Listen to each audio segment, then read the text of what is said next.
Sejam todos muito bem-vindos. Sejam todos muito bem-vindos ao nosso último encontro de semanas maravilhosas que estivemos juntos, de um trabalho maravilhoso que participamos.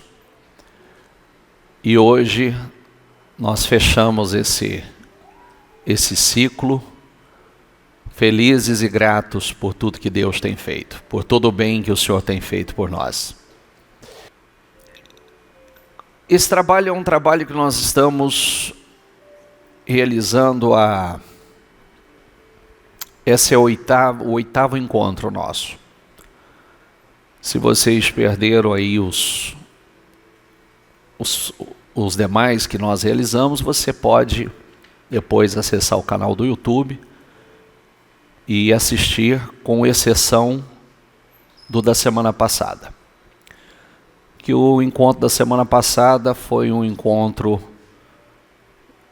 mais direcionado realmente aos casais, à vida íntima. Então nós estamos falando de assuntos mais delicados, mais profundos, abertamente, de uma forma bem clara, bem aberta, mas muito gostosa, descontraída. E então, com exceção do da semana passada, os demais estão à disposição lá no meu canal do YouTube. Agradeço as pessoas que mandaram as mensagens para nós. Tive testemunhos aqui lindos, casais que há um ano já não se relacionavam, há um ano, já parou para pensar? E completamente restaurado aqui dentro desse trabalho. Tivemos um testemunho, quem esteve aqui conosco ontem, tivemos um testemunho lindo, do casal de 33 anos de casado, 53 anos tem o casal, o senhor Mauri e a dona Marli, Dona Marli, e nos deram um testemunho lindo, tanto da prosperidade deles, da transformação na vida financeira deles, como na transformação no casamento deles, depois de 33 anos. Estão vivendo o que viveram só no início do relacionamento, estão vivendo agora. O maior patrimônio, a maior riqueza de um homem não está no que ele possui. A maior riqueza de um homem é isso aqui, ó. Essa é a maior riqueza de um homem. Eu costumo dizer que meu pai, eu já compartilhei com vocês, meu pai tinha fazendas, meu pai tinha muito gado, meu pai tinha avião, muitas propriedades. E eu digo para os meus filhos, eu não troco o que meu pai teve, possuiu, multiplicado por 10 ou por 100, pelo que eu possuo. Porque a maior riqueza de um homem é a sua família. Isso tem que entrar dentro de vocês. Se você chegasse um dia na sua casa e você não encontrasse mais a sua família, como seria? Se por alguma razão, por algum motivo, você chegasse na sua casa e você não encontrasse mais lá, seja o seu cônjuge, seus filhos, seu marido e seus filhos e a sua esposa, não estivesse mais lá, como seria isso? Qual o valor disso para você? Que atitude você teria? A questão pode ficar ali. A questão é que a gente pode ir perdendo o nosso maior patrimônio sem que a gente perceba. Você vai perdendo devagarzinho e não percebe. Você vai sendo roubado e não percebe. Tem uma referência bíblica que eu quero trazer para vocês hoje, que eu espero que ela tenha e faça muito sentido para todos nós. Ela está em 1 Samuel capítulo 30, versículo 1, que diz assim, 3 dias depois, quando Davi e seus homens chegaram a Ziclag, viram que os amalequitas haviam invadido o Neguebe, atacado Ziclag e tinham destruído, queimado a cidade. Não mataram ninguém, mas tomaram como prisioneiros as mulheres, as crianças e os demais, e foram embora. Quando Davi e seus homens viram a cidade queimada e se deram conta do que havia acontecido com suas mulheres, seus filhos e suas filhas, lamentaram, diga comigo, e choraram em alta voz, até não aguentar mais. As 2 esposas de Davi, Ainoã, de Jezreel, e Abigail, viúva de Nabal, do Carmelo, estavam entre os que foram capturados. Davi ficou muito aflito, pois os homens estavam amargurados, diga comigo, por terem perdido seus filhos e suas filhas. Esse é o maior propósito do diabo hoje. Esse é o maior objetivo do diabo hoje. Este é o alvo do diabo. É roubar, levar cativo a nossa família. Escravizar a nossa família. Davi, se você voltar um pouquinho no texto anterior, Davi estava no lugar errado, com as pessoas erradas, com foco no lugar errado. Ele estava no meio dos filisteus e os filisteus estavam indo à guerra contra Israel. E porque ele era perseguido por Saul, ele estava com os filisteus. Deus não permitiu que ele fosse à guerra, os próprios filisteus mandaram ele de volta. E quando ele voltou para casa, Davi, que estava acostumado quando voltava, sempre aquela festa, pessoas sempre o recebendo com festa, gritando o nome de Davi, dos soldados, como nós sabemos que Davi muitas vezes foi recebido dizendo que Davi matou milhares, e aquela festa, aquela honra, aquela coisa toda. De repente, Davi vai se aproximando de casa e não tem nenhuma manifestação, só vê uma fumaça levantando. Quando ele se aproxima mais, se deu conta que a sua família, sua mulher, seus filhos e de todos os seus soldados não estavam mais lá. E aquilo trouxe tanto desespero, que eles choraram em alta voz até não aguentar mais. E choraram por quê? O texto é claro. Não chorou pelo patrimônio perdido. Chorou, diga comigo, pela sua mulher e os seus filhos. Não foi pelo patrimônio. O texto é claro. Não foi o que fez chorar. Porque o maior patrimônio de um homem havia sido levado. Esse é o objetivo do diabo. Por que o diabo ele tem como alvo a sua família? Porque a família é a base da sociedade. A sua família, a minha família, ela reflete a glória do Senhor. Ela reflete a igreja do Senhor. Nós temos essa missão Nós temos esse propósito. O diabo sabe o propósito que Deus tem conosco, o propósito que Deus tem com você e o propósito que Deus tem com seus filhos.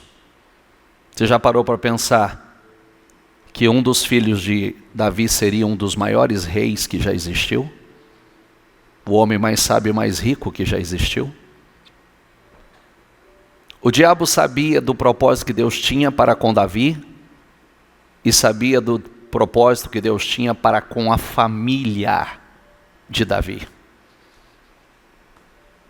Para com a família, diga comigo, para com a família de Davi. Porque da família de Davi viria Jesus, o Salvador do mundo. Não estou falando simplesmente daqueles filhos que estavam ali, como Salomão, por exemplo. Estou falando muito além do propósito gigantesco que existia. Por isso, às vezes você vai se distraindo, a gente vai distraindo. Eu tenho filhos aqui hoje, tenho jovens, levanta as mãos para mim, por favor. Queridos, preste atenção. O diabo sabe do propósito que Deus tem com vocês. O diabo sabe do que Deus tem, por isso é a tentativa de seduzi-los, de escravizá-los. E como hoje não tem uma malequita que vai lá, bota fogo na sua casa e leva cativo, mas tem amigos, amizades, internet, redes sociais. Pode prestar atenção que hoje você chega em casa, muitos de vocês já chegam, não são recebidos com um abraço, com um beijo, com festa. Não tem ninguém ali recebendo com aquele calor humano, com aquela receptividade calorosa. E isso aconteceu com Davi, com aqueles homens que o acompanhavam. E quando eles viram que a sua família havia sido levada cativa, foram levados como escravos. As pessoas que estavam com ele queriam apedrejá-lo. Ele não teve apoio. E aí vem, o que eu faço agora? Que atitude eu tenho? O texto diz o seguinte, diga comigo, mas Davi encontrou forças no Senhor, o seu Deus. Vou mudar a tradução. No entanto, Davi tomou forças no Senhor, o seu Deus. Mas o Senhor, seu Deus, diga comigo, lhe deu coragem. Diga, mas Davi recuperou as forças. Diga, no Senhor, o seu Deus. Diga, mas Davi se reanimou no Senhor, o seu Deus. Encontrou forças no Senhor. E teve a atitude que todo homem, toda mãe, todo pai, todo chefe de família deve ter. Então disse ao sacerdote Abiatar, traga o colete sacerdotal. E Abiatar, filho de Aimeleque, o trouxe. Davi perguntou ao Senhor, devo perseguir esse bando de saqueadores? Conseguirei apanhá-los? Diga comigo, o Senhor respondeu. O Senhor lhe respondeu, sim, vai atrás deles. Ele estava dizendo assim, ele parou, se vestiu do manto de sacerdote e disse, eu devo me levantar e ir atrás dos invasores? Ele estava dizendo, eu devo lutar pela minha família? Eu devo resgatar a minha família? O que o Senhor disse? Diga comigo, sim, vá atrás deles.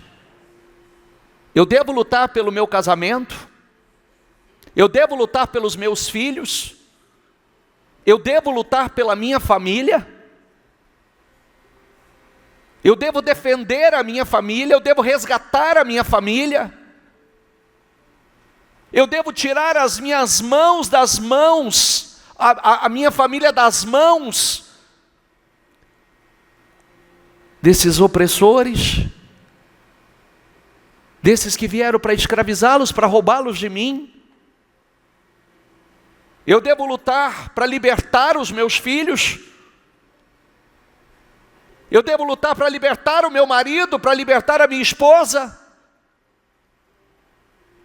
A resposta é sim. Você deve lutar. Vá atrás deles e certamente conseguirá recuperar tudo que foi tomado de vocês. Essa é a mensagem. O pouco que nós ouvimos aqui, quem está nos acompanhando, nós já ouvimos muitos testemunhos ao longo das semanas. Pessoas vivendo o que parecia que não era possível mais viver.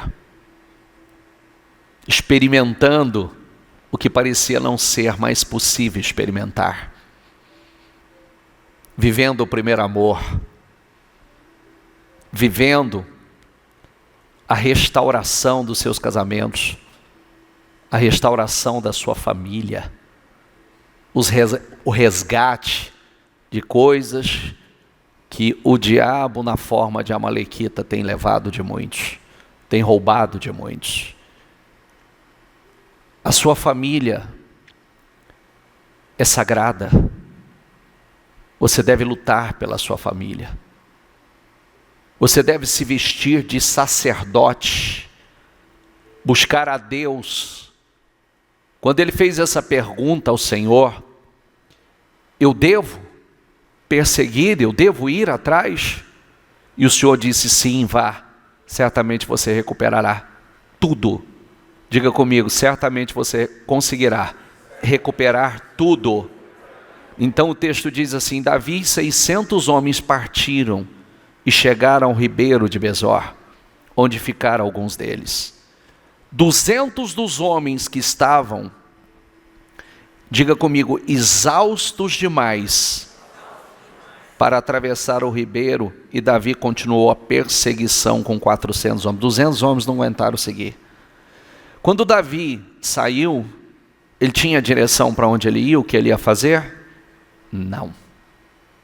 A palavra foi só vai. Às vezes, para restaurar, para resgatar a nossa família, nós não sabemos por onde começar. Mas uma coisa nós temos que fazer: nos levantar, começar a andar, começar a agir. Nós não sabemos por onde começar. Às vezes o desgaste é tão grande, a batalha é tão grande, que não sabemos por onde. Onde é o ponto de partida? Por onde começar? Mas quando você se levanta e começa a caminhada, quando você começa a buscar a Deus, primeiro, você viu uma palavra linda, chorou até não ter mais forças, mas se fortaleceu no Senhor. Recuperou as suas forças encontrou coragem no Senhor. Encontrou coragem no Senhor. O Senhor recobrou as forças. Se levantou e foi. No caminho, encontraram um rapaz egípcio, num campo, e o levaram até Davi. Deram um pouco de pão para comer e água para beber. Também lhe deram um pedaço de bolo, de figo e 2 bolos de passas, pois faziam 3 dias e 3 noites que não comia nem bebia nada. Em pouco tempo recuperou as forças. Davi lhe perguntou: a quem você pertence e de onde você veio? Sou egípcio, escravo de uma amalequita, respondeu ele. Meu senhor me abandonou 3 dias atrás, porque fiquei doente. Eles encontraram essa pessoa, ajudaram essa pessoa. Encontrar essa pessoa, diga comigo, ajudaram essa pessoa. Essa pessoa que eles estavam ajudando era a pessoa que Deus ia usar para mostrar aonde estava a sua família. E se ele tivesse passado por aquele egípcio e deixasse ele caído ali? Se tivesse passado por aquele egípcio caído no caminho e tivesse deixado ele, isso aí não é problema meu, eu não vim com esse objetivo. Mas pegaram aquele egípcio, socorreram, alimentaram, ele recobrou as suas forças. Também lhe deram um pedaço de bolo, de figo, de 2 bolos de passas, pois fazia 3 dias e 3 noites que não comia nada, em pouco tempo recuperou as forças. Davi lhe perguntou: a quem você pertence? E de onde você veio? Sou egípcio, escravo de uma amalequita. Respondeu ele: meu senhor me abandonou há 3 dias porque fiquei doente.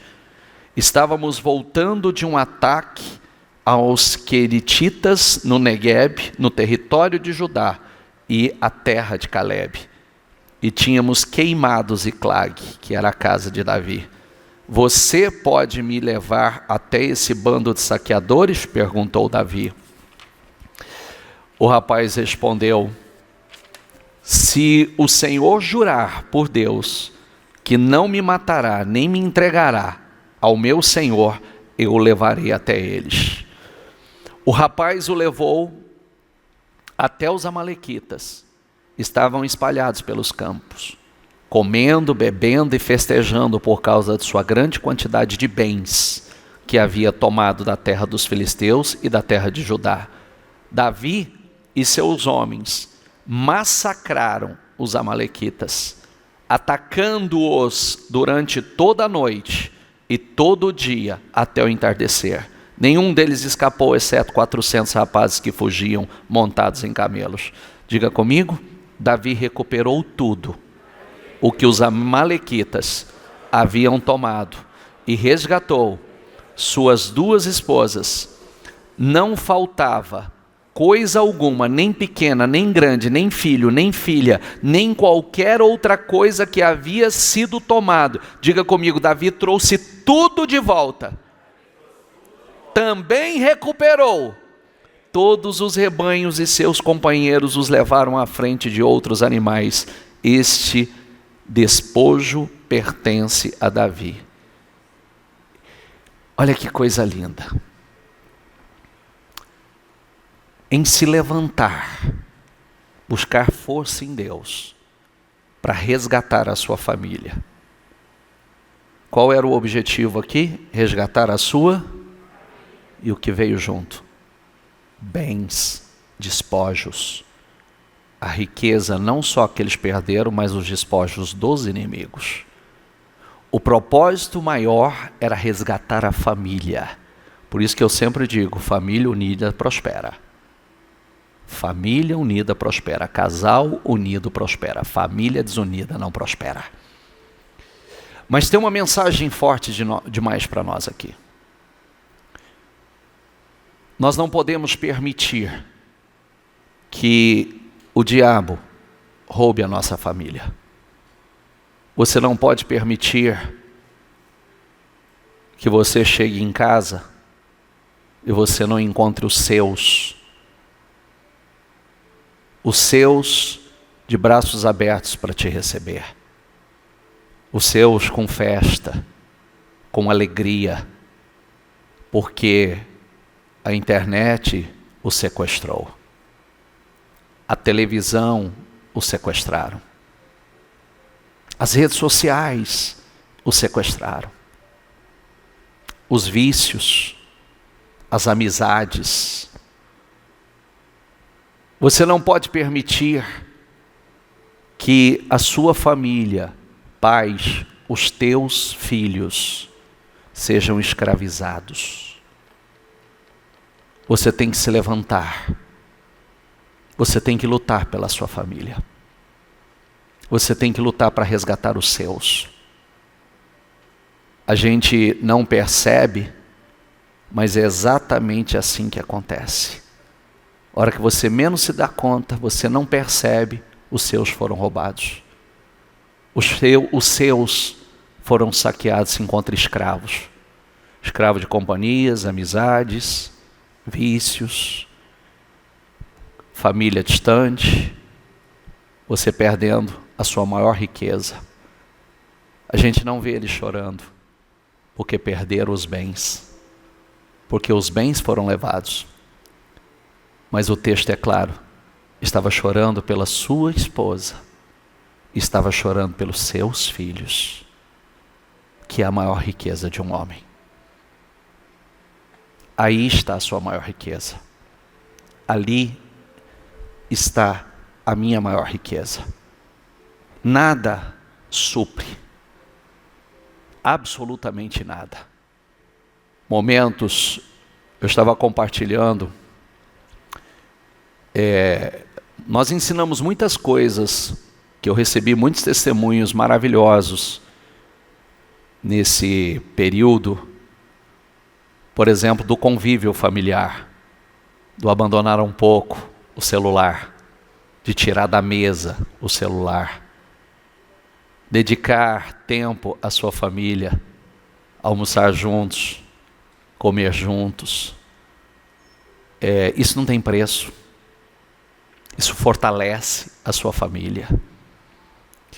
Essa semana, mais precisamente foi domingo, o meu genro mandou uma mensagem para minha mulher e falou assim, pode falar, meu amor, pode falar. Deixa eu falar um pouquinho, né? Porque, bom, hoje faz exatos 52 dias, né?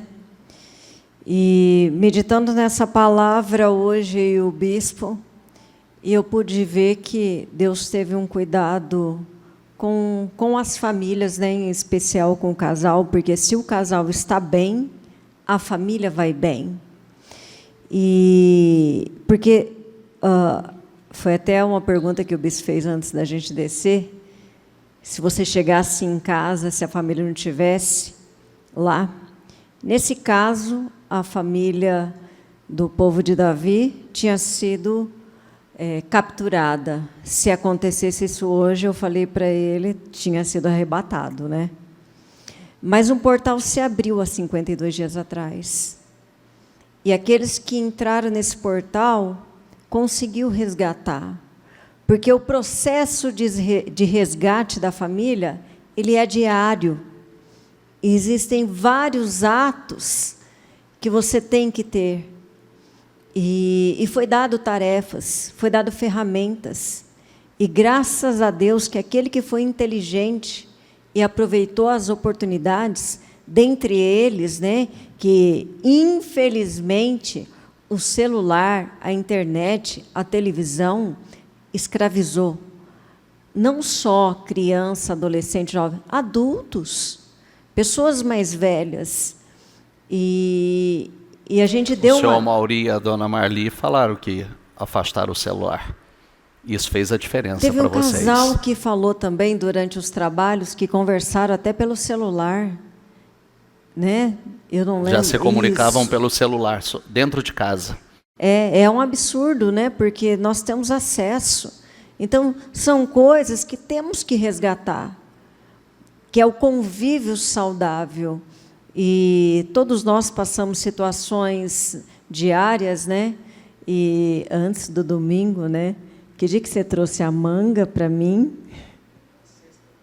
Sexta-feira, meu genro chegou com uma atitude bonita, engordativa, né? 2 mangas lindas, maravilhosas, mas eu entendi depois que algo ia custar. No domingo ele pegou, mas obrigada, fiquei feliz. Claro, o bispo me compra com morango, meu genro com manga, né? Frugívera, né? Eu sou. E aí ele pega, me manda uma mensagem no domingo, nada chantagista, sogra. Eu e o Vitor, como que foi mesmo? Eu e o Vitor, a gente estava com vontade de comer macarrão. Domingo, final do dia, né?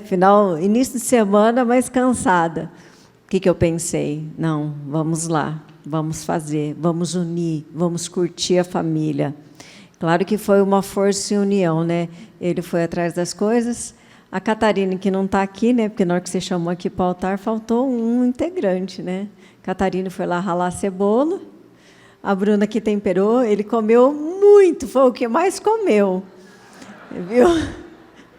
Falam que é o Guilherme que come, mas ele foi o que mais comeu. Mas a Bruna que temperou, mas as 3 mulheres que eu tenho orado e falado que nós vamos inspirar outras mulheres, mas ali todo mundo chorou por causa da cebola, né, praticamente, né, os olhos ficaram, olha o chorão aqui, ó, o que reclamou bastante, mas foi um final de domingo agradável, né, fomos lá para a cozinha. Tinha nada a ver com macarrão, gente. Não. Tinha nada a ver com macarrão. É trabalhoso, Era só para estar juntos. mas foi gratificante. O macarrão era pretexto. Que isso acontece continuamente. Mas você gostou, né? Conveniente, não é? Mas exatamente, o macarrão, em momentos como este, unicamente, exclusivamente, para que a gente esteja juntos. Mas foi bom falar isso, nem estava na pauta. O que acontece? Cada um dentro da família tem o seu papel. O pai é o sacerdote. O marido é o cabeça, ele é o sacerdote. Ele puxa a família. A mulher, a mãe, ela cuida dessa família. Ela não come o pão da preguiça. Ela faz muitas vezes à vontade. Nós temos que ter nossos momentos de folga, de ser paparicada, né? Maridos, papariquem as suas esposas, façam a vontade dela. Filhos, genros, né? Noras, faça de vez em quando o agradinho. Mas mulheres, nós nos levantamos, né? Para fazer, para liderar, para cuidar. Davi, também no momento de uma dificuldade, enquanto outros estavam chorando prostrado, ele se levanta e busca força, e Deus reveste de força, e dá a direção para onde ele tinha que ir, e coloca as pessoas certas no caminho, para que você obtenha sucesso, porque na hora que você lê lá no início, de 1 Samuel 30, você não vê eles sentindo falta dos bens, eles sentem falta da família. Ele não fala dos bens materiais, eles só sentem falta da família. Eles focaram porque era o bem maior deles. E no final, porque quando a família está unida e você está focando no lugar certo, você não está distraído, vem a família e vem os bens. Quando se deram conta do que havia acontecido com suas mulheres, seus filhos e filhas. E esse é o nosso valor. Nós, quando caímos em si, nos levantamos com força. Focamos naquilo que nós devemos focar em Deus. Porque muitas vezes, por que esses 200 pararam no meio do caminho? Porque não buscaram a força em Deus. Ficaram exaustos e desistiram. Exatamente. 200 desistiram. A nossa força vem do Senhor, que fez os céus e a terra. Ele esforça os nossos braços. Nós temos que ser a mulher que se levanta, nós temos que ser a mulher que não come o pão da preguiça, nós temos que ser a mulher que é a alegria do lar, a que quando pede alguma coisa, claro que às vezes a gente fala não, né? Né, Vitor? Sabe o que eu quero deixar a oportunidade para vocês? Volta aqui a família, por favor. O mundo de hoje, as famílias, os casamentos, não tem nada de mundo de hoje. Existe um mundo que a gente vive, que é o mundo do Senhor, onde o Senhor é o cabeça. Mas a juventude de hoje, tudo jovem, ó. Mas os casamentos de hoje, casamento aqui, ó. Não tive exemplo, ela não teve bom exemplo, mas nós construímos uma história completamente diferente. Mas é muito complicado nos dias de hoje. Eu quero dar oportunidade a vocês, se vocês quiserem nos fazer perguntas. Quero dar oportunidade para vocês fazer perguntas para os meninos. Aqui tem 25 anos, 23 anos, 25 lá também. Eles têm mais prazer em estar com a família do que fora. Mais prazer de estar junto conosco, no ambiente familiar, do que no mundo. E com base em quê? Eu disse, o Vitor tem 25 anos, o Vitor nunca me respondeu e não me questiona. Porque se ele nunca me questionou, nunca me respondeu, é porque de alguma forma dentro dele existe uma crença ou uma confiança que o posicionamento e a direção que o pai está dando é a correta para ele. É o exemplo que a gente deve seguir de Deus. Não questionar a sua palavra, crer e confiar na sua palavra. Que o que Deus fala está correto, é o melhor para nós. Todas as vezes que eu disse ao Vitor não para algo, ele nunca disse por quê. Mas por que você não vai deixar? Ou quando eu tive que corrigi-lo, e eu perguntei para o Vitor, Vitor, quer falar alguma coisa? Ele disse, não senhor, o senhor está certo. Simplesmente. Nós como filhos, nós devemos confiar no Pai, confiar na palavra do Pai, no poder e na veracidade da palavra do Pai.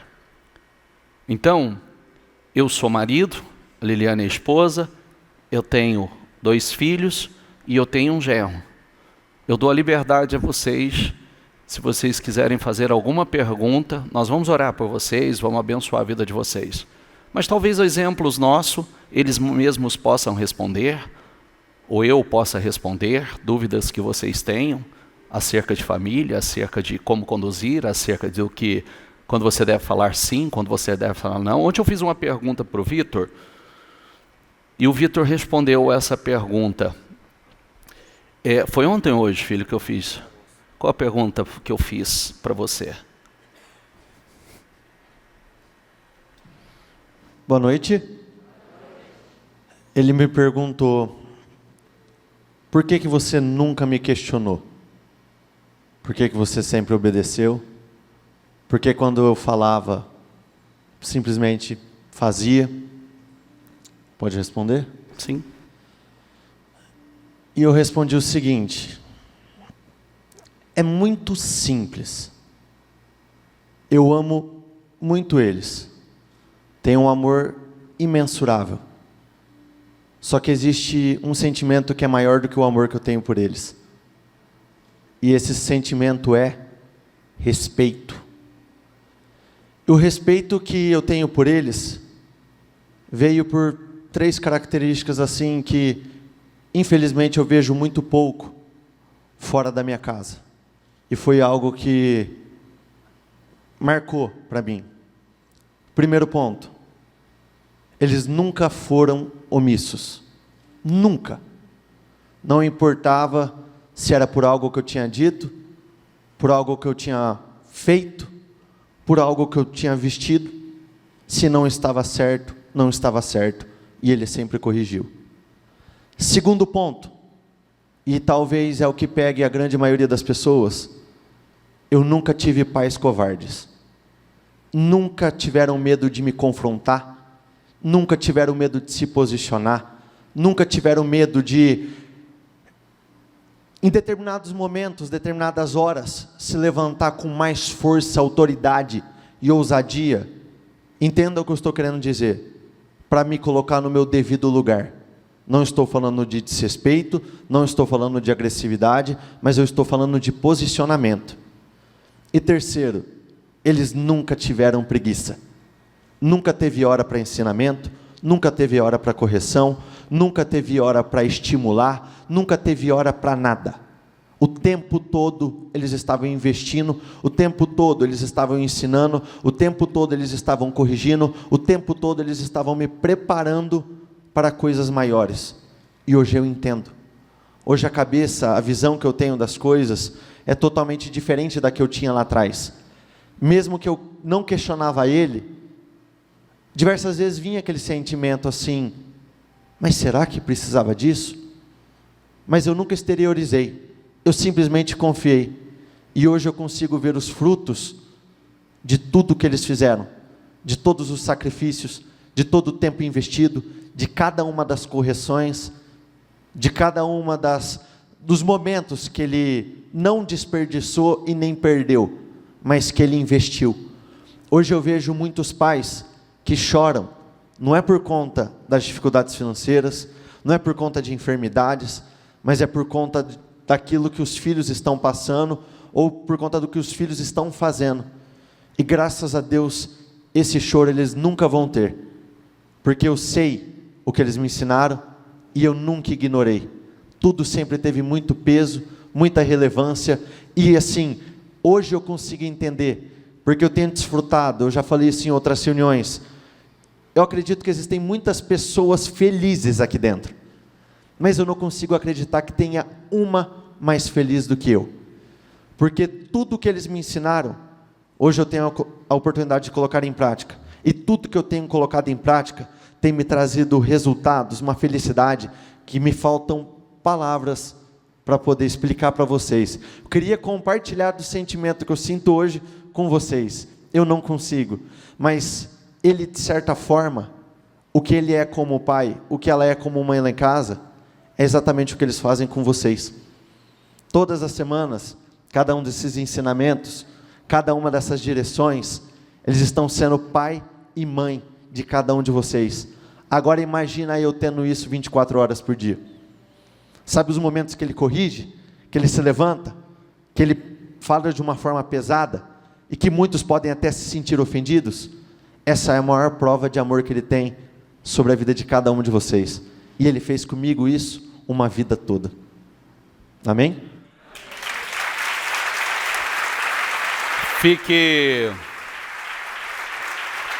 Fique na liberdade. Alguém quer fazer alguma pergunta para o Vitor ou para algum de nós? Boa noite. Boa noite. Seu nome, por favor? É Larissa. Gostaria de agradecer por esse trabalho que vocês vêm fazendo às terça-feiras na igreja. E dizer que a família de vocês é um exemplo para nós. Apesar da gente não ter muita proximidade, pelo que a gente vê aqui na igreja, é muito lindo a união de vocês. E é algo que muitas pessoas, creio que almejam para a vida de cada um. Esses dias atrás, em um dos cultos, o senhor falou com relação à santidade no casamento, com relação ao Vitor. E a minha pergunta é referente a como a gente educa, no mundo de hoje, uma criança pequena, para que ela, mesmo estando na igreja, não se desvie e permaneça santa e pura até a chegada do casamento. Por que essa pergunta? Eu tenho um menino de 5 anos e confesso que antes de ficar grávida, um dos meus maiores receios era o mundo em que a gente vive hoje em dia.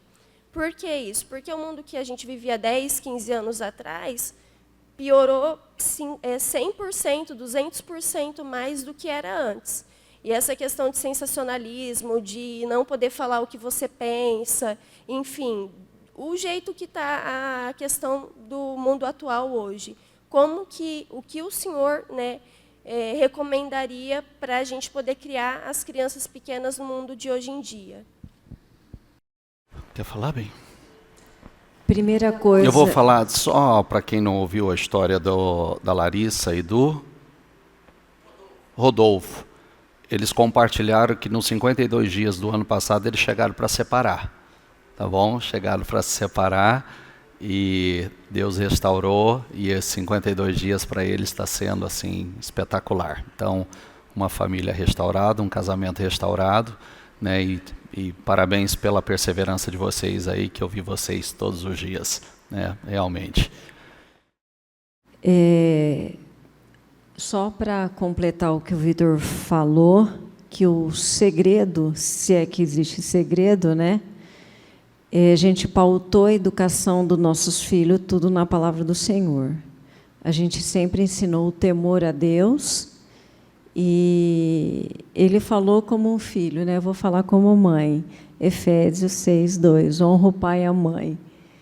Que se ele quisesse ser abençoado, ele tinha que honrar. Então, a obediência dele se deve ao temor ao Senhor, e a palavra foi a maior. Não tem como falar ao contrário. A resposta para a sua pergunta está em Salmo 119, 9. Como pode o jovem se manter puro, obedecendo a tua palavra? A gente vive num mundo hoje que não existe pureza desde os 5 anos de idade. Uma das coisas que Deus fez com o povo de Israel para manter a pureza dele é com que ele se exterminasse todo o povo cananeu. Para eles conquistarem a terra prometida, a cidade, tinha que destruir desde a criança até o mais velho. Porque se existisse um lá, ia contaminar o povo de Israel. O que eu quero dizer com isso? Se os nossos filhos andar com pessoas deste mundo, numa convivência íntima, vai contaminar. Uma das coisas que teve como regra na nossa educação dos nossos filhos: festa, não. Viagem, não. A convivência com os amigos de fora era tido a dedos. A gente olhava a postura. Porque monitoramento o tempo todo. Todo o tempo. Educação com filhos requer tempo e é dia a dia. 24 horas do dia, 7 dias da semana. É aquela história, não pode nem piscar. E eu sempre queria saber com quem que estava, eu sempre estava na escola. Então, sabe aquela questão? E orando, porque, como fala em Salmo 127, se Deus não guardar, em vão vigia a sentinela. Eu fazia a minha parte e pedia para Deus fazer a parte. E sempre levando o coração da criança, desde que ela tem entendimento, 6 meses, 1 ano, falando de Deus, temer a Deus, levar o coração dela ao temor ao Senhor, porque ali você está plantando a semente e tudo. Deus não gosta, Deus é isso, Deus é aquilo, e vai. Uma vez eu falei, o Vitor já teve paquerinhas tentando trazer para Deus, né? E eu falei, Vitor, por que você nunca fez nada de errado? Qual que foi a tua resposta? Fala o que você falou essa semana, filho. Temor a Deus. A margem. Eu ia falar já. Eu vou simplificar tudo que ela falou aqui. Primeira coisa, não dá margem. Deu margem, vai fazer besteira. Aqui vocês estão ouvindo de alguém, filho de bispo, filho de pastora, sobrinha de bispo, sobrinho de pastor, primo de pastor, e mesmo assim, presta atenção no que eu estou falando, mesmo assim, você ainda tem 80% a 90% de virar a tua cabeça para o mundo. Mesmo assim. Eles nunca deram brecha, eles nunca deram margem, e os trabalhos, os resultados mais expressivos em todas as áreas, começam com um bom início. Então começa agora. A semente sendo plantada todo dia, sendo plantada. Porque isso vai enraizar de uma tal forma que é impossível, se as raízes estiverem profundas, que a árvore seja cortada do lugar. Não é. E nas horas, conforme ele for crescendo, que tiverem as oportunidades, vamos a tal lugar, vamos dar aquela saidinha, sexta-feira à noite, esquece. Se não quiser ter dor de cabeça com o filho, tem que aprender a falar não. Porque se você cede uma vez, você vai ceder de novo, você vai ter que ceder de novo, vai ter que ceder de novo, aí você está com uma dor de cabeça gigantesca. Então, não ceda, não dê margem. Eu penso que um dos segredos é o quanto vocês serão amigos presentes na vida de seus filhos. Se vocês forem muito presentes, muito amigos, presentes na vida deles, eles não vão ter a necessidade de buscar fora. E tem coisas que o Vitor está dizendo, é o seguinte, eu dizia assim para ele, pai, deixa eu ir na festa do meu amigo. Por que não? Eu disse, porque se eu deixar nesse, você tem que ir no do outro amanhã, depois do outro, depois da manhã, depois no outro, depois da manhã, e depois no outro, e vai virar o seu estilo de vida. E esse não será o seu estilo de vida. Não é isso que Deus tem para você. Só um adendo.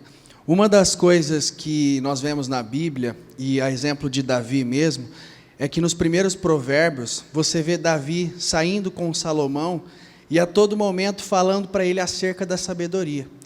A todo momento, a Bíblia relata que ele pegava o menino e saía pelo palácio, ia falando acerca da sabedoria. Se você ler nos Provérbios 4, você vai ver que a todo momento, Davi está falando, meu filho, não se afasta da sabedoria. Meu filho, a sabedoria. Meu filho, a sabedoria.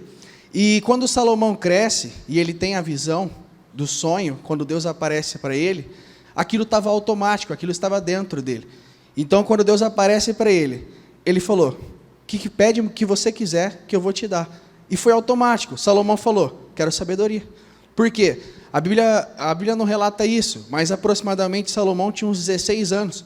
Se Deus aparece para um adolescente de 16 anos e fala o que você quer, talvez ele pediria um smartphone, pediria ser rico, mas aquilo estava tão enraizado dentro do coração dele que foi automático. Ele falou, eu quero sabedoria, porque o pai dele colocou aquilo dentro dele. E é o que eles têm falado. Muitas vezes, eu me recordo, eu ainda jovem, eles saíam conosco e falavam, ia dando instruções, falando sobre, acerca de várias coisas. O bispo mesmo já relatou, o senhor vai lembrar, de pegar os dois pequenos, ia fazer uma caminhada, ia falando, ia conversando, ia colocando a palavra ali dentro. E é o que realmente vai gerar frutos lá na frente, que é a mesma coisa que Davi fez com Salomão. Respondeu a você? Um dos maiores, primeiro, viva a palavra, viva, seja um bom exemplo para eles e seja muito presente na vida deles. Não tem como dar errado. Isso realmente é importante porque eles foram tão presentes que um dia eu parei até para calcular. Muitos falam assim, mas é aquele tempo que está na escola. São, querendo ou não, 4 ou 5 horas diárias que você está lá. Você não vai conseguir tirar teu filho da escola. Só que eles não perdiam tempo. Quando eu falo que não tinha hora, realmente não tinha. E eu parei para calcular que para cada 3 ou 4 horas que eu passava no mundo com coisas externas, eram 4 ou 5 horas que eu passava com eles. 4 ou 5 horas recebendo o que eles estavam falando. Investimento, o tempo. Então, se colocasse na balança, o que eu recebia da palavra de temor, de direcionamento, era sempre muito mais pesado em relação a tudo que eu recebia lá fora. Fechou?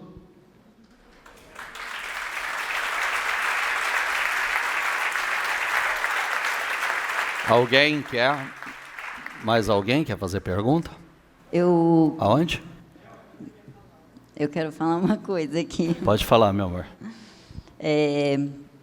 Essa semana que ele falou isso, eu brinquei com ele, né?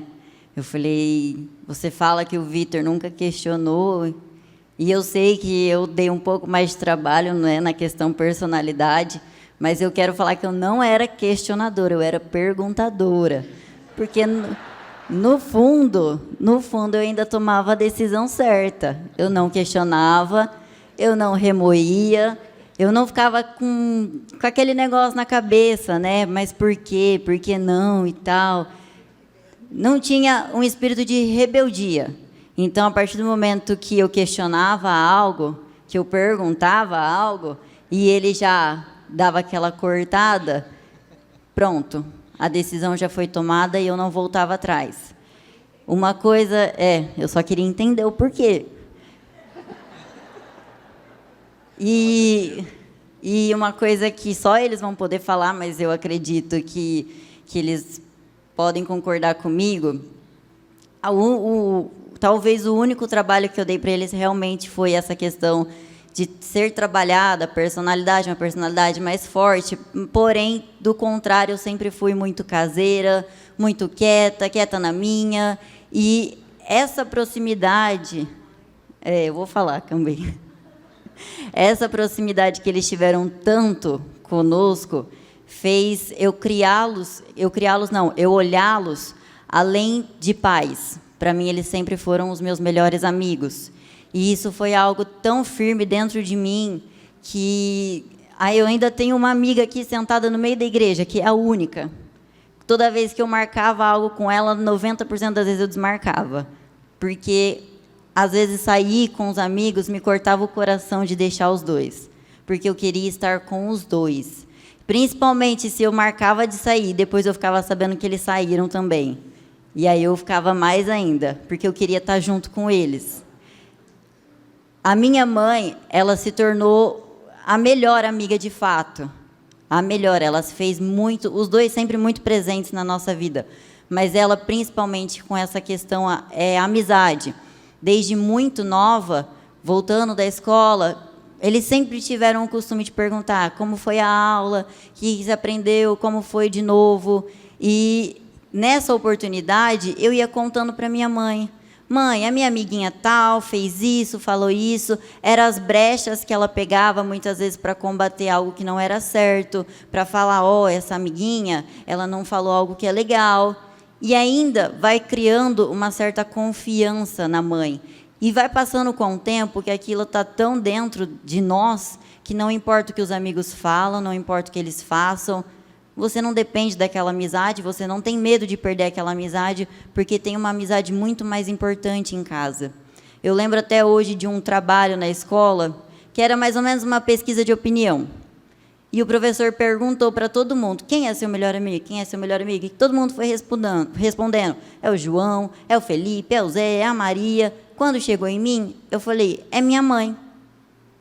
Ele falou, mas você não tem nenhuma outra amiguinha? Eu falei, não, é a minha mãe. Eu tenho colegas.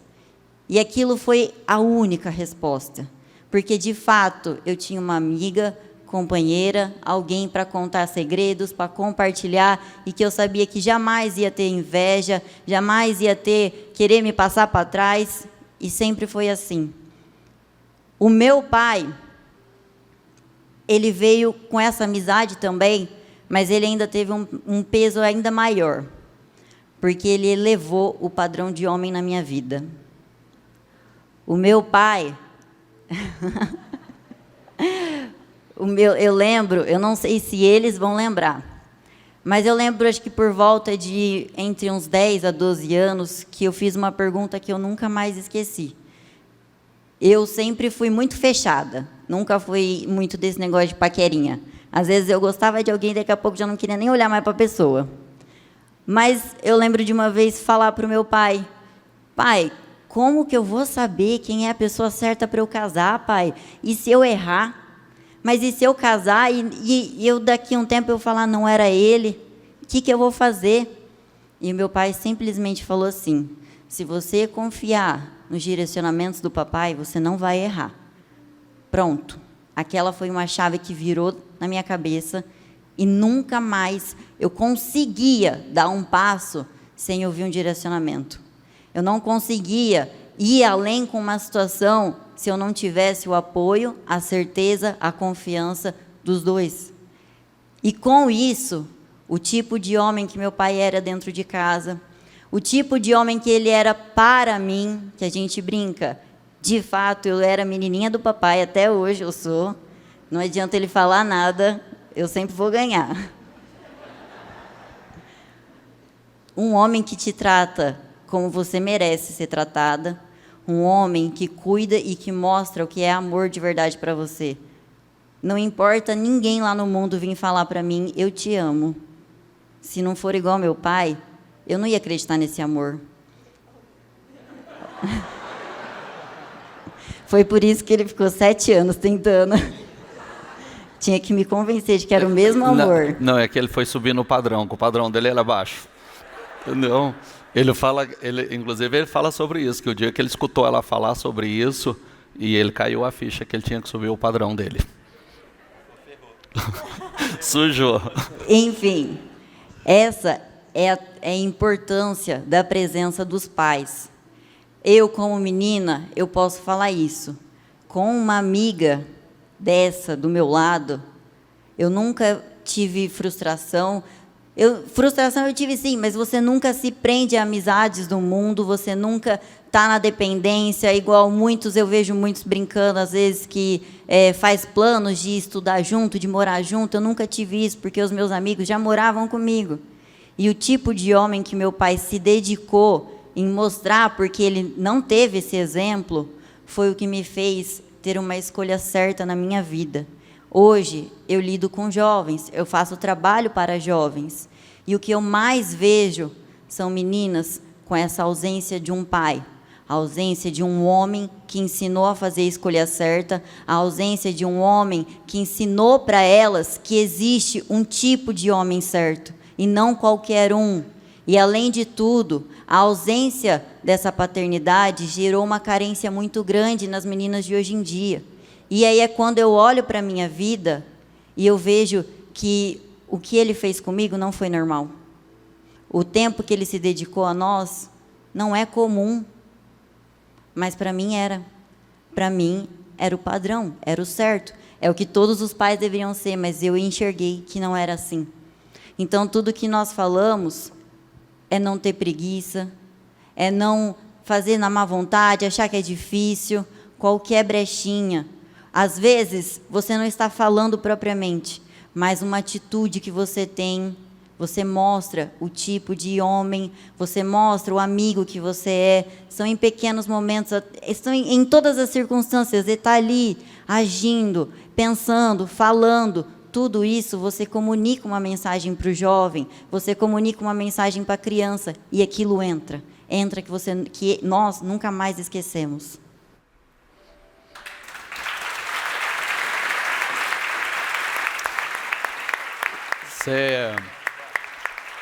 Vocês estão entendendo porque eu falo que eu sou rico, né? Meu pai não chega aos pés. Quem que é a pergunta? Eu, bispo. Bom, em primeiro lugar, viu, quero parabenizar aí o Vitor, a Bruno, o Guilherme, que eu acho fantástico o exemplo deles, né? E eu fico maravilhado, assim, né? Pessoas assim tão jovens e tão sábias, né? Fruto de uma criação em Deus, né? Isso que é uma bênção, né? Porque eu falo isso aí porque quando eu era novo, assim, claro, lá atrás, eu fui totalmente o inverso, né? Mas não importa, o importa agora. A pergunta que eu quero fazer é para o senhor dar um pouco mais de uma orientação. Eu acho que para muitas pessoas aqui deve estar mais ou menos na mesma situação assim que eu, né? É importante assim, para ter essa direção de pais e mães assim que são separados, que criam seus filhos sozinhos, né? Eu quero compartilhar um pouco assim sobre a minha experiência, né? Que apesar assim de estar longe da minha filha, né? Que eu separei da mãe dela quando ela tinha 5, hoje ela tem 20, né? Mas graças a Deus eu sempre fui bastante amigo, sempre assim em seguida aí que você disse para ela me respeita, né? Ser firme para educar, né? É umas coisas importantes, né?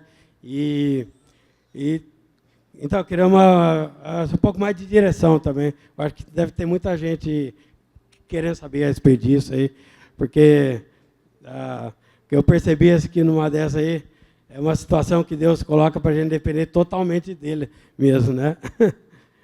Mas, de qualquer forma, eu acho que ainda dá para ser mais presente, mesmo à distância, do que muitos que estão dentro do mesmo teto, né? Eu costumo dizer, Tiago, que eu vou falar pelo meu pai, tá? Meu pai errou muito na vida. Meu pai, ele cometeu inúmeros erros como marido, como pai, mas para mim, como filho, não importa quem ele foi. Para mim, o que importa é o que ele é hoje. É o que ele é hoje que importa. O registro que eu tenho na minha mente não é do passado, é do presente. Então, não importa o que você não fez, importa o que você vai fazer daqui para frente. Né? O passado você não pode mudar. Seja presente, ame, plante a semente no coraçãozinho dela, ou a palavra não volta vazia, sempre que tiver a oportunidade, e ore, abençoe a vida dela. E o máximo que você puder hoje, dar aquilo que você não deu, amor, presença, atenção, tudo é amor. Amor, faça ela sentir esse amor. Não, é verdade, viu, bispo? Você sabe que eu quero falar que quando eu comecei a fazer a obra, né? Antes de começar a fazer a obra, quando minha filha foi estudar fora, né? Teve uma obreira aqui, a Martinha, né? Ela até me deu um grande conselho. Ela falou, ela vai estudar fora aí, joelho no chão, né? Você sabe que isso daí foi fantástico aí, porque eu não me preocupei de jeito nenhum, porque eu confiando que Deus cuida, né? Aí depois ela me também relatou várias situações, aí como um caso assim que ela falou que andava lá com uma menina que não era muito legal, daqui a pouco, sei lá, a menina se afastou, aí eu vi, né, que Deus tira do caminho, né? Perfeito. É isso aí. Respondi você? Já respondeu, sim. Perfeito. Isso mesmo. Obrigado. Mais alguém quer perguntar? Ali no meio, rapidamente, que aí nós vamos orar. Boa noite. Boa noite. Meu nome é Paloma. Na verdade, não é bem uma pergunta, é mais uma... Quero dividir um pouquinho, na verdade, igual o senhor se referiu a perdas, né? Desde do início do trabalho, o senhor vem se referindo muito a isso, questão da perda da família, as vivas, e também aquela perda eterna. Eu lido com a perda eterna todos os dias. Trabalho com acesso a velórios, e essa dor, eu presencio perdas de mãe, presencio perdas de filhos, de esposa, de esposo. E assim como o senhor começou o culto hoje, dizendo que nada é valioso, eu presencio essa perda desde as pessoas com uma condição bem maior, né, com empresários grandes, desde aquela pessoa mais humilde. E todos eles falam uma só língua. Já presenciei muito marido que perdeu a esposa de se debruçar diante de um caixão e desvalorizando todos os bens materiais. Exatamente, porque aquilo que mais valia para ele já não tem mais. Eu me lembro de um momento que, no caso, né, eu estou na comercialização de coroas de flores. E eu fui posicionar uma coroa e aquilo só estava ele com a esposa, né, que já não tinha mais, e me marcou bastante. Eu até falei com o meu noivo, que eu falei, depois desse trabalho que eu comecei a atuar, eu valorizei muito o tempo de qualidade, porque a gente nunca sabe a hora. Então, ele ainda chorando muito, você acaba sentindo a dor do próximo, e ele falava que ia mudar da casa, aquela casa gigantesca, quem ele mais amava, quem realmente trazia alegria para aquele lar, já não vai estar mais. Do que adianta filhos, do que adiantava os bens, sendo que nada era mais valioso. Então, só queria mesmo dividir essa minha experiência que eu tenho diariamente de todo tipo de perda, desde filhos, desde esposo, desde mãe, aquele choro, aquela dor de arrependimento, ou por ter feito algo contra, né, eles, ou até mesmo por não ter aproveitado em vida. Realmente a gente acaba sentindo. Ô, Paloma, você já nos ouviu falar sobre isso, as coisas bacanas da vida só tem sentido se as pessoas que a gente ama estiverem junto conosco. Exatamente. Você pode morar numa mansão, se você morar sozinho, aquilo vira um inferno. Exatamente. Você pode morar no paraíso, sozinho, é depressão na certa. E no dia a dia a gente acaba não valorizando e não levando em conta essa outra parte.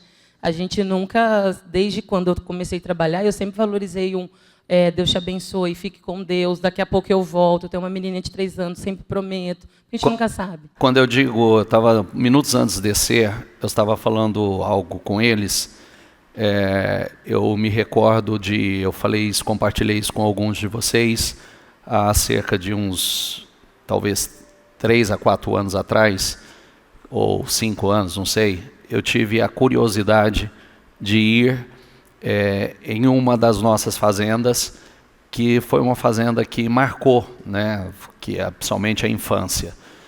E era uma fazenda muito bonita, um lugar muito bonito, que foi formado pelo meu pai, toda a estrutura, e eu quis levar os meus pais. E eu entrei dentro daquela fazenda, e eu me lembro, ficou bem registrado na minha memória. Nós entrando e andando lá dentro, meu pai parou para abrir uma porteira, e eu olhei para o banco de trás e falei, mãe, e aí? O que a senhora me diz? Tem boas recordações? A minha mãe olhou para mim e falou assim, nenhuma, meu filho. Deus me livre. Não gosto de lembrar desse tempo. Por quê? Porque só tinha riqueza e não tinha amor. Presenciei um fato, um momento, inclusive, que um empresário bem conhecido da região, e que inclusive perdeu a mãe pro Covid, que exatamente ele usou uma seguinte frase, que ele venderia todos os bens dele para trazer a mãe dele de volta. Então, assim, é algo que a gente, no dia a dia, a gente não valoriza, a gente não lembra desse detalhe.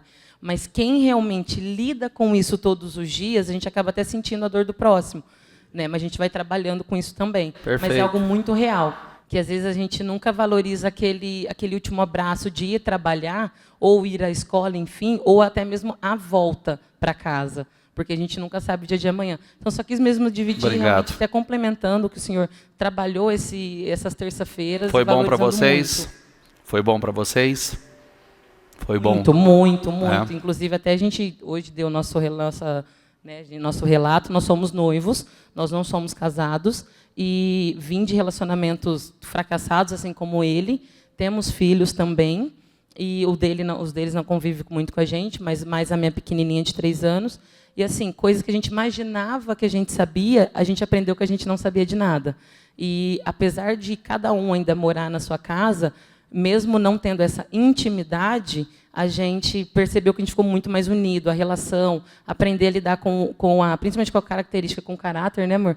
Isso foi muito rico para nós. Personalidade de cada um. Personalidade, exatamente, foi muito rico. E a gente viu diferença na tranquilidade da casa, na referência da pequenininha que tem a convivência com a gente. E não são todas as tarefas que nós fizemos, mas a gente guardou aí para depois do casamento. Igual alguns nos banhos, né? Na banheira.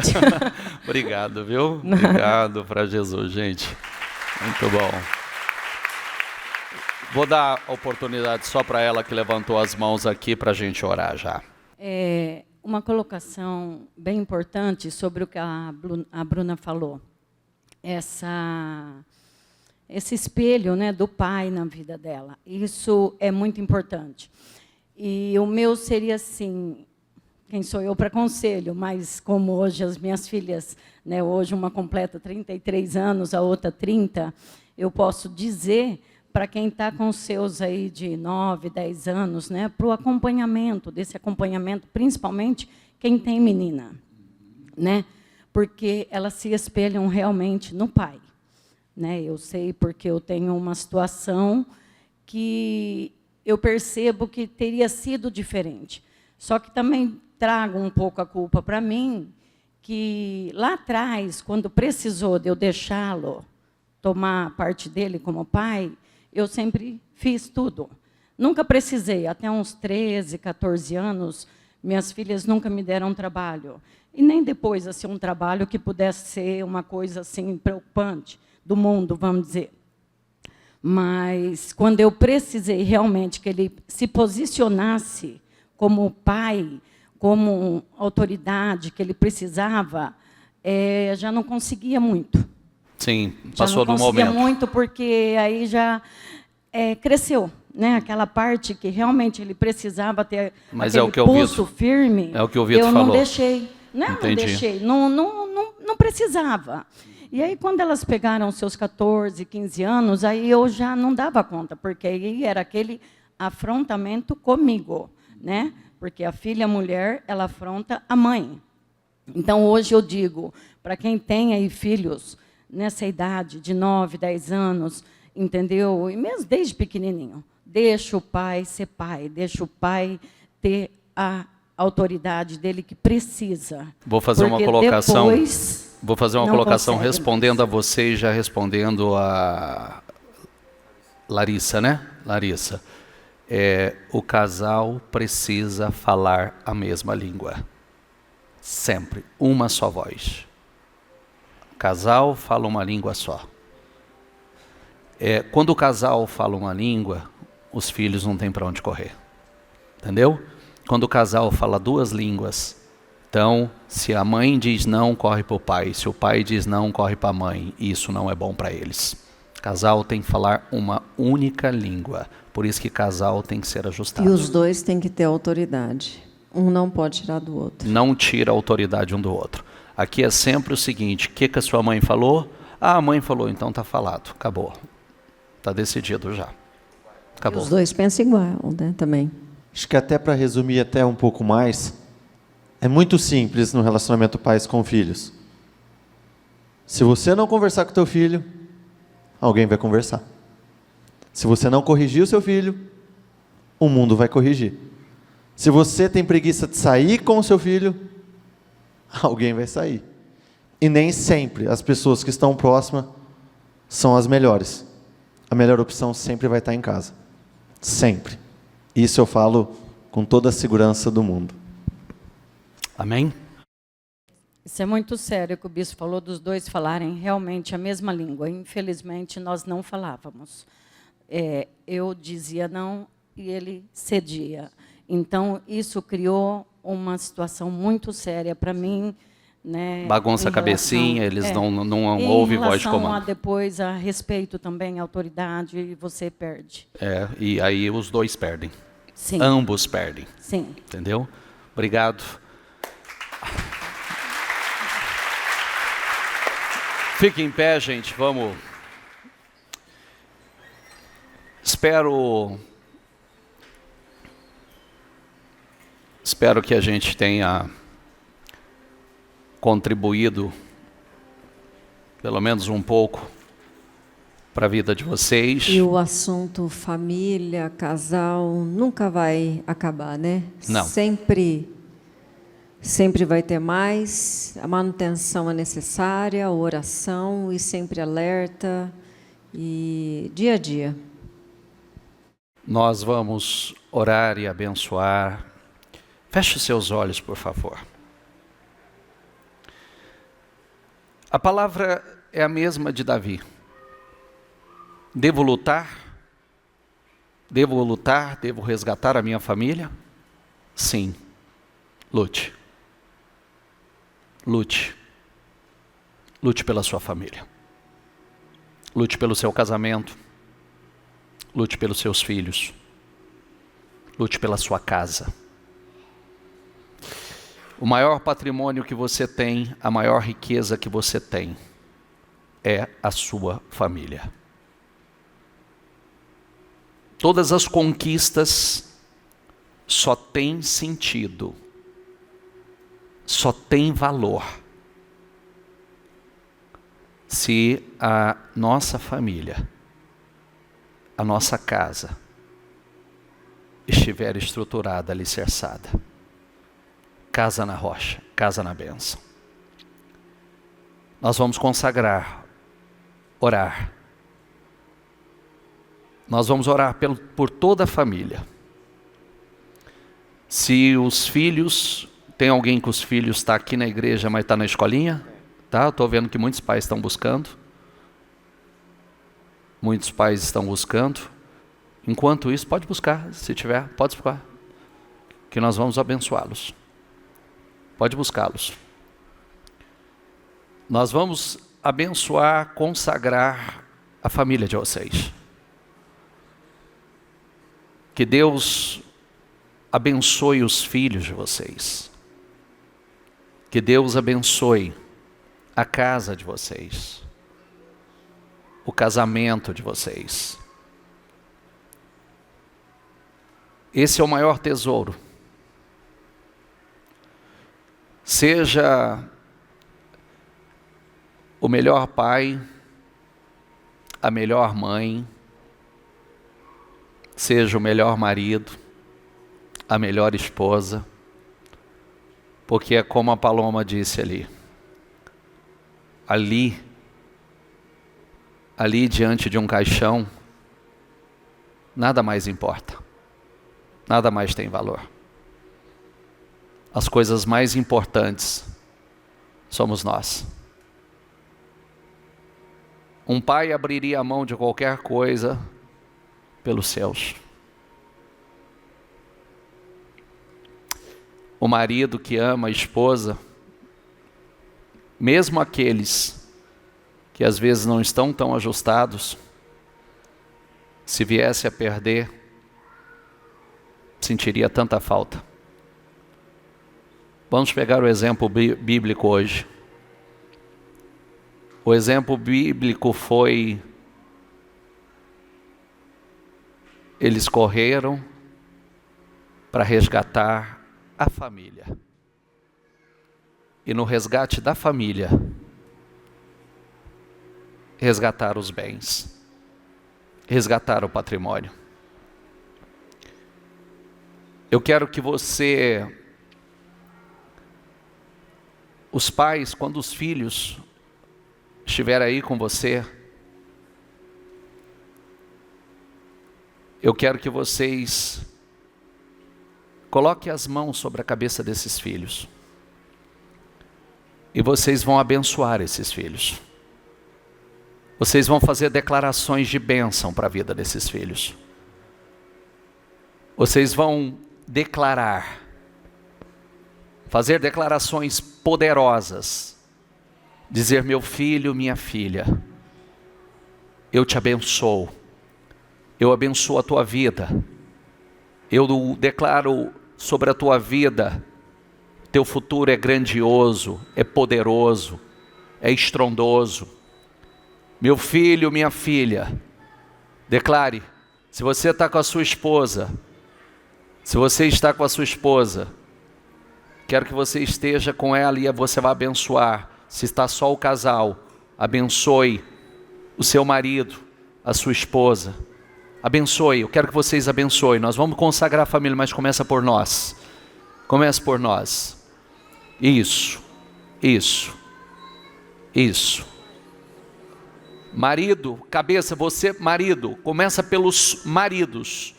Abençoe a vida da tua esposa, abençoe a tua casa, abençoe a tua família. E diga a Deus: Senhor, eu estou aqui como sacerdote do meu lar.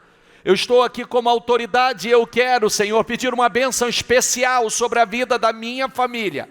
Eu quero declarar, Senhor, meu Deus, assim como eu estou neste altar com a minha família, e o Senhor tem abençoado tanto a minha família, o Senhor tem me dado tantas alegrias, ó meu Deus, eu quero profetizar uma unção poderosa sobre essas famílias. Meu Deus, consagra essas famílias, famílias que têm sido alvo do diabo, de famílias que o diabo tem lutado para dividir, para separar. Meu Deus, filhos que o diabo tem lutado para seduzir, Senhor, eu quero declarar agora, Senhor, ó meu Deus, eu quero declarar a tua unção, eu quero declarar a tua bênção, eu quero declarar o teu poder sobre essa família. Consagra essa família, Senhor.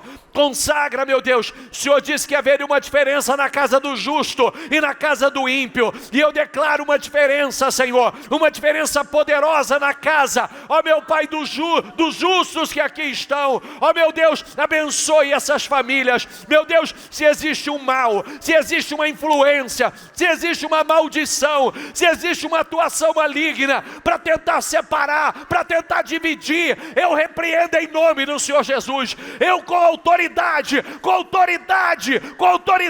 que me foi concedida, eu repreendo o espírito da divisão, o espírito da contenda, o espírito da separação, o espírito que tenta separar a família, seduzir os nossos filhos. Eu ordeno em nome do Senhor Jesus que saia do meio dessa família, sai da casa dele, sai da casa dela, em nome do Senhor Jesus. Consagra, Senhor, consagra a vida desses filhos. Os pais estão impondo as mãos sobre a cabeça dos seus filhos. Pais, faça declarações poderosas sobre a vida deles. Faça declarações, diga: filhos, eu te abençoo. Meu filho, minha filha, eu te abençoo. Eu te abençoo. E eu declaro que vocês sejam homens poderosos na terra. Que vocês sejam homens e mulheres poderosos na terra. Eu abençoo o futuro de vocês. Que o futuro de vocês seja um futuro estrondoso, um futuro glorioso, um futuro poderoso, um futuro incrível, um futuro sobrenatural. Em nome do Senhor Jesus. Isso. Abençoe os nossos filhos, Senhor. Abençoe os nossos filhos, meu Deus. A tua palavra diz que bem-aventurado é o homem que teme ao Senhor. Oh meu Deus, esse homem seria feliz, a sua mulher seria como o fruto da oliveira. Oh meu Pai, os seus filhos, meu Deus, como o produto da oliveira. Oh meu Deus, ao redor da sua mesa. Abençoe, Senhor, abençoe a esposa, abençoe maridos. Sim, abençoe a geração, Senhor, que seja uma geração de homens poderosos na terra, em nome de Jesus. Sim, meu Pai, e nós, meu Deus, como mulheres, como mães, meu Pai, como árvore frutífera, Senhor, nós abençoamos nossos maridos, meu Pai, nós profetizamos que eles estejam, meu Pai, como grandes, Senhor, como sacerdotes, como provedores, como grandes homens de Deus, por onde eles passarem, meu Pai, onde colocar as mãos e a planta dos pés, meu Pai, ali estaria a bênção do Senhor. Eu profetizo sobre a bênção, meu Pai, sobre cada filho, meu Pai, sobre cada família. Senhor, se falta sabedoria, Meu Pai, se falta força, se falta amor, meu Pai, se falta paciência, Senhor, nós declaramos que nessa noite, meu Pai, seja restaurada, seja fortalecida cada mulher, meu Pai, cada casal, cada família, meu Pai, que nesta noite o sobrenatural aconteça, Senhor. Eu juntamente com a minha família, nós abençoamos, nós declaramos, nós profetizamos, Senhor, que o milagre na restauração, Senhor, fechamos com chave de ouro, Senhor, Senhor, que o amor, que a união, que haja um despertamento, Senhor, em nome de Jesus, em nome de Jesus. Senhor, eu quero te pedir uma bênção especial sobre a vida de cada um dos filhos que estão aqui. Meu Deus, desde já, eu quero lhe pedir que o Senhor acrescente temor, que o Senhor coloque esse temor incondicional sobre a vida de cada um dos filhos. Meu Deus, derrame deste dom, deste poder, dessa autoridade, dessa capacidade, meu Deus, de honrar o seu pai e a sua mãe em todas as circunstâncias, em todos os momentos. Meu Deus, coloque em cada um dos filhos esse temor reverencial, que quando eles receberem as direções, as ordens, os mandamentos, quando eles forem ensinados quais caminhos devem seguir, quais lugares eles devem estar, meu Deus, que isso venha entrar de uma tal forma dentro da vida deles, que se torne algo unânime, absoluto, meu Deus, que o mundo não tenha influência, não tenha poder, não tenha autoridade sobre cada um desses filhos. Eu não aceito, eu rejeito em o nome do Senhor Jesus, meu Deus, toda e qualquer possibilidade desses filhos se desviarem, desses filhos perderem o foco, desses filhos saírem da presença do Senhor. Eu não aceito, eu repreendo de uma vez por todas, em o nome do Senhor Jesus. Meu Deus, restaure essas famílias, traga restauração, espírito de união, de poder. Meu Deus, se até então essas famílias não sabiam que era ser, meu Deus, felizes, plenos, completos entre eles, que a partir dessa noite, tudo isso comece a mudar, que a partir dessa reunião, meu Deus, um novo ciclo comece a se iniciar, meu Deus, assim como nós temos falado, que a segunda metade da parte da vida desse povo, desses familiares, seja infinitamente melhor a tudo aquilo que eles viveram até então, que eles possam desfrutar de felicidades que eles ainda não conheciam, que eles possam vivenciar momentos que eles nem sequer sabiam que existiam. Entre com o seu mover, vai abençoando, meu Deus, vai se restaurando, traga união, amor, cumplicidade, que essa família entre si sejam unidas com um único só propósito, debaixo da sua presença, debaixo do seu temor, debaixo da sua união. Meu Deus, faça aquilo que só o Senhor tem poder para fazer. Muitas coisas foram faladas ao longo dessas semanas, muitos ensinamentos, mas existem lugares, meu Deus, que só o Senhor pode tocar. Então toque, meu Deus, em cada um dos corações, entre mudando. Diga à sua família que você a ama. Pais, olhe nos olhos dos seus filhos e diga a eles que você o ama. Diga, eu amo você. Eu amo você, meu filho, eu amo vocês, meus filhos. Papai te ama, mamãe te ama. E não importa a idade, olha nos olhos dele e diga a ele que você o ama. E que ele sinta esse amor. Que eles sintam: eu amo vocês. Vocês são o meu maior patrimônio, meus filhos. Você, minha família, vocês são o meu maior patrimônio. Maridos, abraça a sua esposa e diga a ela, diga que ela é seu maior patrimônio. Diga, você é meu maior patrimônio. Diga, você é meu maior patrimônio. Diga, meu amor, talvez eu não te disse isso, ou faz muito tempo, ou eu nunca tenha te dito, mas eu quero dizer que você é o meu maior patrimônio. Dê abertura. Diga,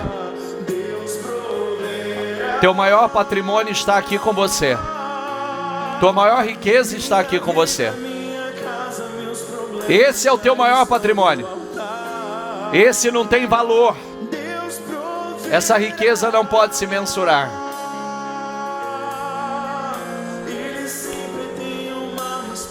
Diga assim comigo, diga: meu Deus, eu coloco a minha família no teu altar.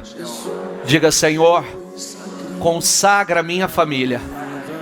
Eu quero pedir uma unção especial sobre a minha família. Diga: Senhor, abençoa os meus. Diga que a minha família resplandeça a tua glória, a tua luz. Diga: Senhor, eu quero o teu amor na minha casa. Eu quero o teu amor na minha família. Fica a tua família com os olhos fechados.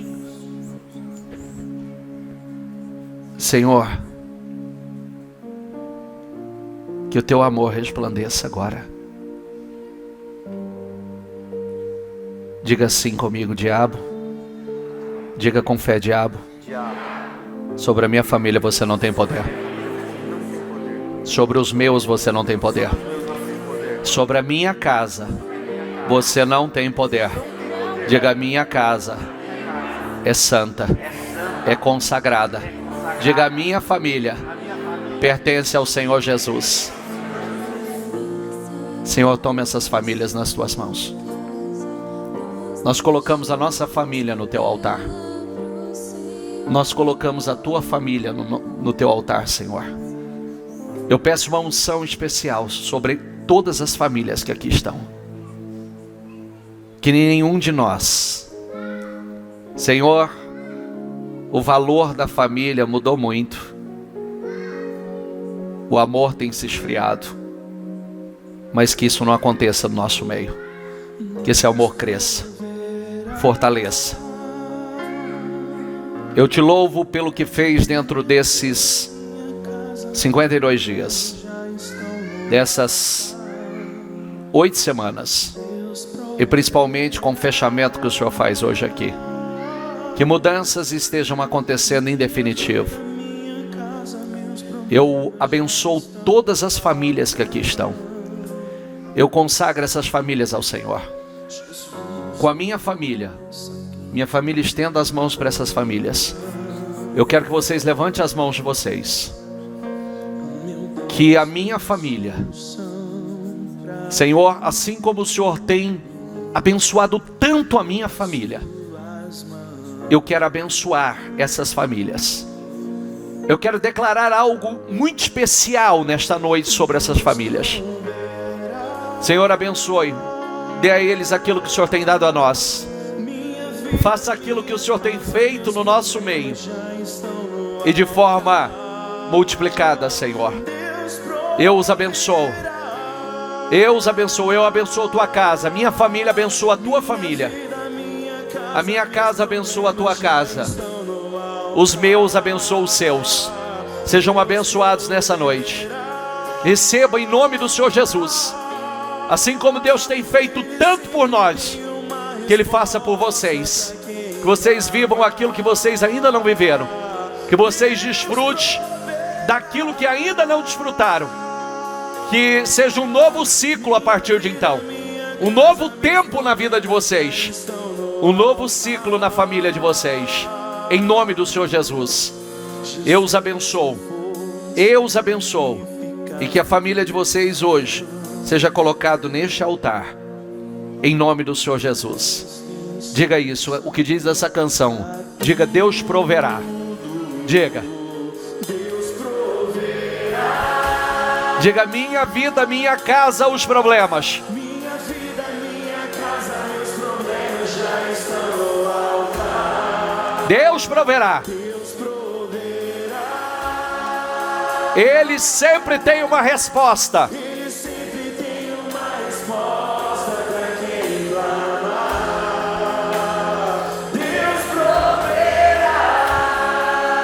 Diga: minha vida, minha casa. Minha vida, minha casa, meus problemas já estão no altar. E não há o que você não possa superar. Ele sempre tem uma resposta. Ele sempre tem uma resposta para quem clama. Agora diga assim: Jesus não foi sacrificado em vão. Jesus não foi sacrificado. Não. Não, e Ele reina na tua casa. Ele reina na tua família. Ele tem.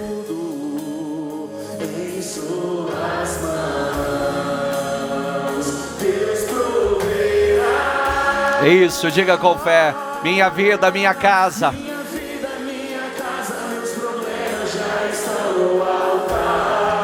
Deus proverá. Ele sempre tem uma resposta.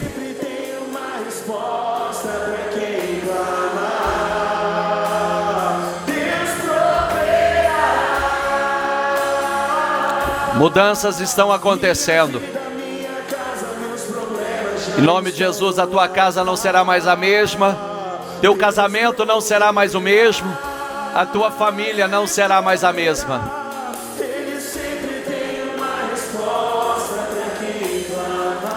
Diga mais uma vez, Jesus não foi sacrificado em vão.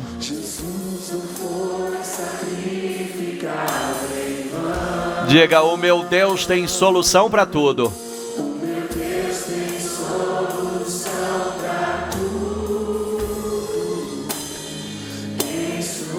Isso.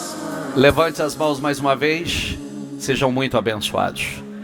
Que esse seja uma mudança de ciclo. Que seja um divisor de águas na casa, na família, no casamento de vocês. Que nada fique do mesmo jeito. Que nada permaneça da mesma forma. Que vocês vivam algo glorioso, estrondoso, glorioso, sobrenatural.